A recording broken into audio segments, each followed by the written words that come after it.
kami dari kelompok 8. Di sini kami akan membuat video mata kuliah hukum dagang. Baiklah, perkenalkan, nama saya Syarifatul Quraini dengan NIM B120176. Di sini saya akan menjelaskan macam-macam tentang hak kekayaan intelektual.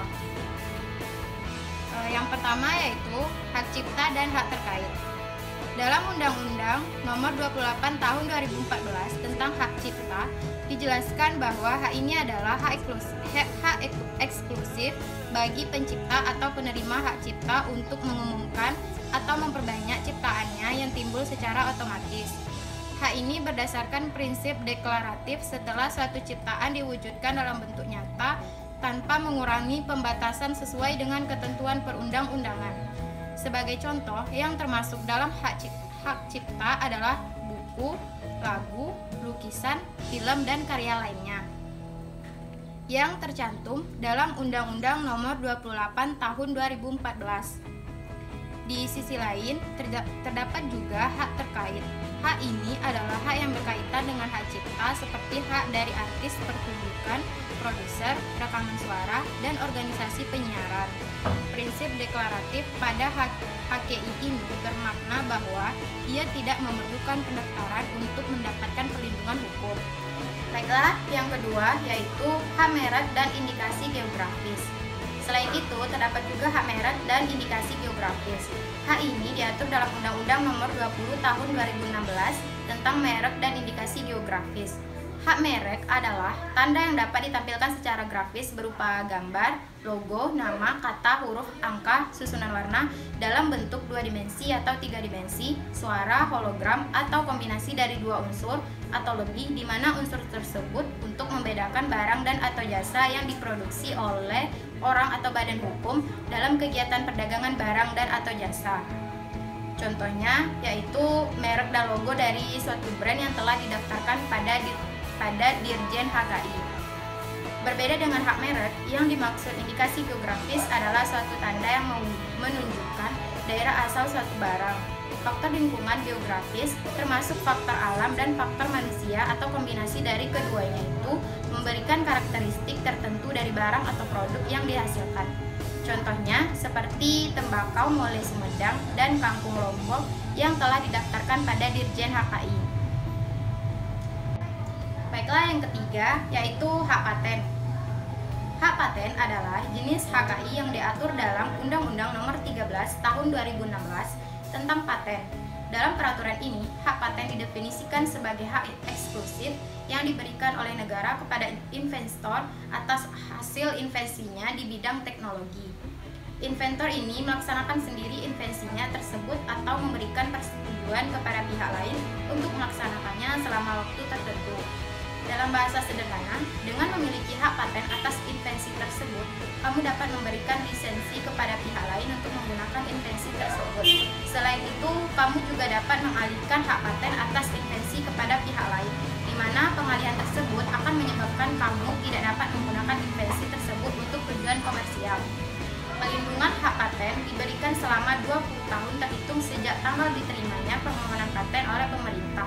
Sebagai contoh, hak paten yang telah terdaftar adalah aeronautika oleh B.J. Habibie. Baiklah, yang keempat yaitu rahasia dagang. Jenis HKI selanjutnya adalah rahasia dagang. Dalam TRIPS, istilah ini disebut sebagai undisclosed information. Sedangkan di Indonesia sendiri, rahasia dagang didasarkan pada Undang-Undang Nomor 30 Tahun 2000 tentang rahasia dagang. Di dalamnya, rahasia dagang dimaksud sebagai informasi yang tidak diketahui oleh umum di bidang teknologi dan atau bisnis, mempunyai nilai ekonomi karena berguna dalam kegiatan usaha, dan dijaga kerahasiaannya oleh pemilik rahasia dagang. Sebagai contoh, rahasia dagang produk Apple adalah rahasia dan tidak dipublikasikan dengan khalayak luas. Namun, terdapat beberapa keunggulan yang menjadikan Apple dipercaya dalam dunia perbisnisan teknologi di dunia. Saya Muhammad Jimmy Anugraha dengan NIM B120173. Di sini saya akan melanjutkan penyampaian materi tentang macam hak hukum intelektual. Yang kelima ialah perlindungan varietas tanaman. Berdasarkan Undang-Undang Nomor 29 Tahun 2000 tentang perlindungan varietas tanaman, istilah ini dimaksudkan sebagai sekelompok tanaman dari satu jenis atau spesies yang ditandai oleh bentuk tanaman, perubahan tanaman, daun, bunga, buah, biji, dan ekspresi karakteristik. Setiap permohonan hak PVT ini hanya dapat diajukan untuk satu varietas dan diajukan oleh pemulia atau orang yang melaksanakan pemuliaan tanaman. Lalu, orang atau badan hukum yang mempekerjakan pemulia atau yang memesan varietas dari pemulia dan ahli waris atau konsultan PVT. Namun apabila permohonan tersebut diajukan oleh pemulia yang tidak bertempat tinggal atau berkedudukan tetap di wilayah Indonesia, harus melalui konsultan PVT di Indonesia selaku kuasa. Keenam ialah desain tata letak sirkuit terpadu. Perlindungan dari desain tata letak sirkuit terpadu diatur dalam TRIPS dan mengacu pada Treaty on Intellectual Property Rights in Respect of Intellectual Circuit. Sedangkan di Indonesia, perlindungan diberikan berdasarkan Undang-Undang Nomor 32 Tahun 2000 tentang tata letak desain sirkuit terpadu. Desain tata letak sirkuit terpadu adalah kreasi berupa rancangan, peletakan 3 dimensi dari berbagai elemen, serta sebagai atau semua instruksi. Desain tata letak sirkuit terpadu adalah kreasi berupa rancangan, peletakan 3 dimensi dari berbagai elemen, serta sebagian atau semua interkoneksi dalam suatu sirkuit terpadu. Peletakan 3 dimensi tersebut dimaksudkan untuk pembuatan sirkuit terpadu. Sirkuit terpadu tersebut adalah suatu produk dalam bentuk jadi atau setengah jadi, yang di dalamnya terdapat berbagai elemen dan sekurang-kurangnya satu dari elemen tersebut adalah elemen aktif. Elemen itu sebagian atau seluruhnya saling berkaitan serta dibentuk secara terpadu di dalam sebuah bahan semikonduktor yang dimaksudkan untuk menghasilkan fungsi elektronik. Sirkuit terpadu juga sering disebut sebagai chip. Ketujuh ialah desain industri. Desain industri adalah suatu kreasi tentang bentuk, konfigurasi atau komposisi garis atau warna. Bentuknya 3 dimensi atau 2 dimensi yang memberikan kesan estetis serta dapat digunakan untuk menghasilkan suatu produk, barang, komoditas industri atau kerajinan tangan. Perlindungan HKI, jenis ini diatur dalam Undang-Undang Nomor 31 Tahun 2000 tentang desain industri dan terhadap hak desain industri diberikan untuk jangka waktu 10 tahun terhitung sejak tanggal penerimaan. Sebagai contoh ialah konfigurasi smartphone, termasuk detail atau ornamen berupa tombol, kamera, sebagainya pada smartphone tersebut. Baik, perkenalkan, nama saya Kautilya, NIM B1021155. Saya akan menjelaskan materi selanjutnya, yaitu tentang perbedaan mendasar dari hak cipta dan hak kekayaan intelektual lainnya. Semua karya, baik yang berbentuk benda atau gagasan, perlu dilindungi keberadaannya.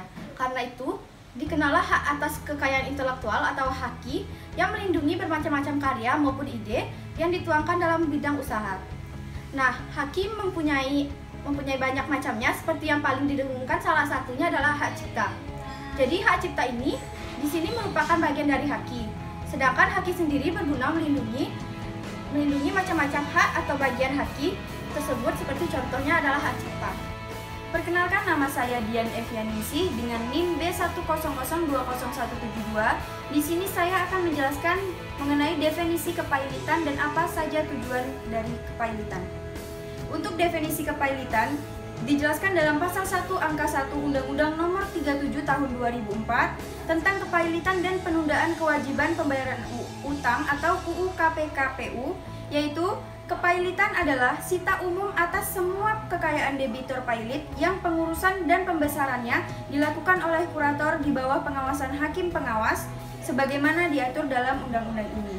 Kemudian untuk tujuan kepailitan pada dasarnya memberikan solusi terhadap para pihak apabila debitur dalam keadaan berhenti membayar atau tidak mampu membayar utang-utangnya.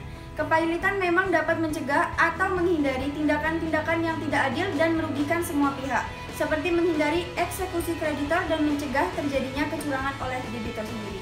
Saya Kamila Nurnia Zahra dengan NIM B1002165 akan menjelaskan mengenai pengaturan perlindungan konsumen.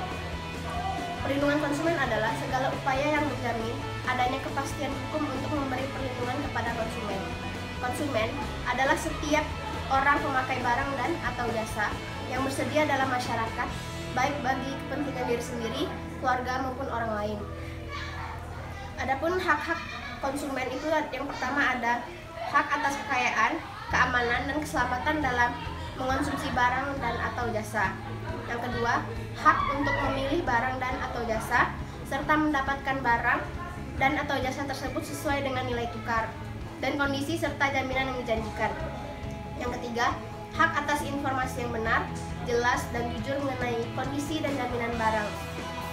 Yang keempat, ada hak untuk didengar pendapat dan keluhannya atas barang dan jasa tersebut. Yang kelima, hak untuk mendapatkan advokasi, perlindungan, dan upaya penyelesaian sengketa perlindungan konsumen secara patut. Yang keenam, hak untuk mendapat pembinaan dan pendidikan konsumen. Yang ketujuh, hak untuk diperlakukan atau dilayani secara benar dan jujur serta tidak diskriminatif. Yang kedelapan, hak untuk mendapatkan kompensasi, ganti rugi, dan atau penggantian apabila barang dan atau jasa yang diterima tidak sesuai dengan perjanjian atau sebagaimana mestinya. Dan yang terakhir ada hak-hak yang diatur dalam ketentuan peraturan perundang-undangan lainnya.